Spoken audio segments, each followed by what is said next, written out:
সেটা হচ্ছে আমার কাছে একটা ফোন দেখতে পাচ্ছেন। ফোনটার মডেল হচ্ছে গিয়া Symphony v98। এটা যেটা প্রবলেম আমি ফোনটা অন করে দেখাচ্ছি।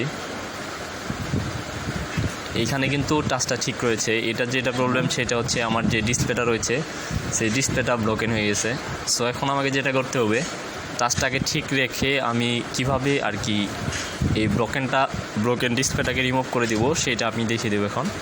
এই জন্য প্রথমেই আমাকে যে স্ক্রুগুলো ছিল সেগুলো ফোনের খুলতে হবে। আমি সব স্টেপ বাই স্টেপ খুলে নিচ্ছি। আমার টাচটাকে কিন্তু ঠিক রাখতে হবে, কারণ টাচ কিন্তু ব্রোকেন হয় নাই, যেহেতু ডিসপ্লেটাই শুধু ব্রোকেন হয়ে গেছে। সো আমাকে শুধু ডিসপ্লেটাই রিপ্লেস করতে হবে। আমি এখন ডিসপ্লেটাই রিপ্লেস করব। এই জন্য প্রথমে আমাকে ফোনের স্ক্রুগুলো খুলে নিতে হবে। আমি খুলে নিচ্ছি।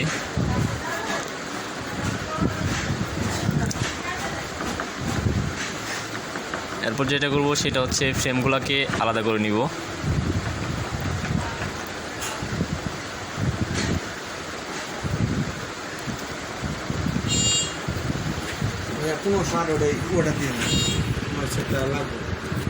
এরপর যেটা করবো, আমি ফ্রেমটাকে আলাদা করে নিচ্ছি। আমি ফ্রেমটাকে আলাদা করে নিলাম।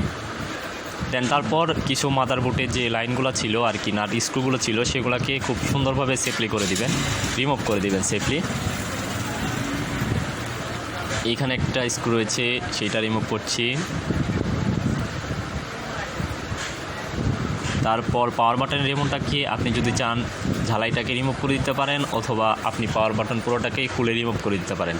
আমি এখানে ঝালাইটাকে রিমুভ করে দিচ্ছি।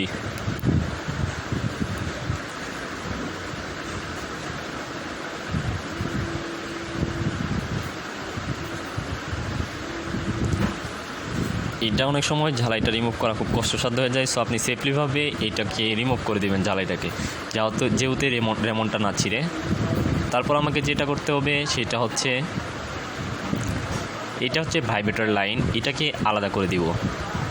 এরপর আমাকে যেটা করতে হবে সেইটা, এইখানে যে দেখতে পাচ্ছেন ডিসপ্লের যে লাইনটা ছিল সেইটাকে কিন্তু আলাদা করতে হবে। তার আগে আমি খুলে নিচ্ছি। এই যে ডিসপ্লে লাইনটা, এটা খুব সুন্দরভাবে আলাদা করে দিবেন। আর বডিতে যাতে কোনোভাবেই চাপ না লাগে, কারণ অনেক সময় বডি এরকমভাবে খুলতে ভেঙে যায়। সো অবশ্যই আপনি মাথায় রাখবেন যে আরও কোথাও নাট রয়েছে কিনা। ক্যামেরা লাইনগুলো পারলে খুলে দিবেন, কারণ ক্যামেরা লাইন খুলে দিলে আপনার অনেকাংশে সুবিধা হবে। আমি ক্যামেরা লাইনটাকে খুলে দিচ্ছি। ক্যামেরা লাইনটাকে খুলে দিলাম। তারপর যেটা করব সেটা হচ্ছে, আমি এখন বডিটাকে আলাদা করে দিব। আলাদা করার শেষ প্রায়।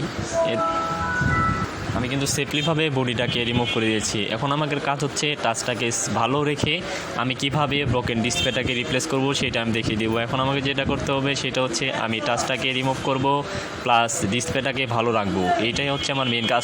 ডিসপ্লেটাকে রিমুভ করব, টাচটাকে ভালো রাখবো। আমি এখন এটাকে সোল্ডারিং করে নিচ্ছি। সোল্ডারিং করার পর আমি শুধু টাচটাকে সেফলিভাবে রিমুভ করে নিব এবং ডিসপ্লেটাকে রিপ্লেস করব। আমি এখন সোল্ডারিং করে নিচ্ছি। এরপর কাটিং পেপার দিয়ে আমি প্রথম ব্লেড ইউজ করে টাচটাকে কেটে নিব। টাচের যে গামগুলো ছিল সেই গামগুলো কেটে নিব। আর আপনি সোল্ডারিং করার সময় মাথায় রাখবেন যাতে কোথাও বেশি হিট না পড়ে, তাহলে টাচটা কিন্তু সেই জায়গায় আর কাজ করবে না।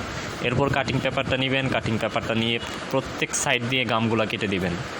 আমি প্রত্যেক সাইড দিয়ে গামগুলো কেটে দিচ্ছি।